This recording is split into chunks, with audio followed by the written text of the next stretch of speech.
Hey, Allison. Well, let me tell you why we're in Ashtabula County on this historic week. If you take a look behind me, that waterway there, that's the Ashtabula River, and it hits Lake Erie. Now, this used to be a booming port city, and it was supported by a pretty robust manufacturing industry here in this community. But that left a while ago, and it took some of the population with it. And the voters that we've talked to said that it's that economic decline that partly led this county to swing from blue to pretty deep red. Donald Trump won here in 2016 with a 19-point margin. So it's going to be pretty important for both Democrats and Republicans to watch how events in Washington, like everything we've seen this week, actually play out with voters here. Now, when it comes to impeachment, we talk to people across the political spectrum. Most of the Democrats here, not surprisingly, are supportive of impeachment, but they are concerned about how much it's sucking the oxygen out of the room. There are a lot of day-to-day local issues here that people want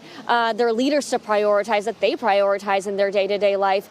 This is a county that was hit pretty hard by the opioid crisis. They want better health care. They want attention to mental health. And of course, the USMCA vote, people are pretty hopeful and excited after seeing that pass with an overwhelming bipartisan majority. And I'll say bipartisanship is something that people across the political spectrum here are looking for.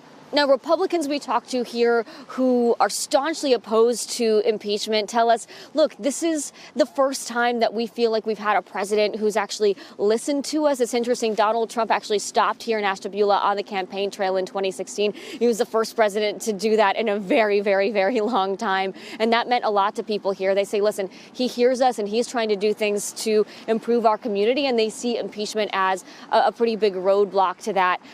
Independents are sort of in between, but like I said, everybody across the spectrum really wants to see their leadership paying attention to things that matter to them day to day.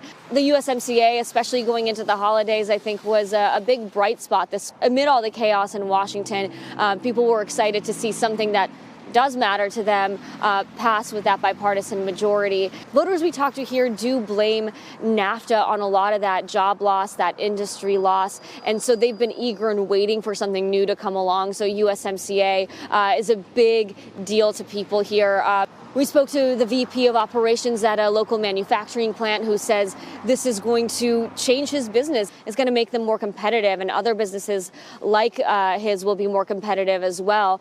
We also spoke to the president of the local branch of the AFL-CIO union, and he's hopeful about what this will mean for workers as well. He thinks it's going to take a little bit of time to really see the impact, and of course we don't know exactly how this is all going to play out on the local level across the country, but hopeful that it's going to benefit his workers as well. So nice to end this chaotic week with something that people feel like is going to make a difference here and help with the economic rejuvenation of the area.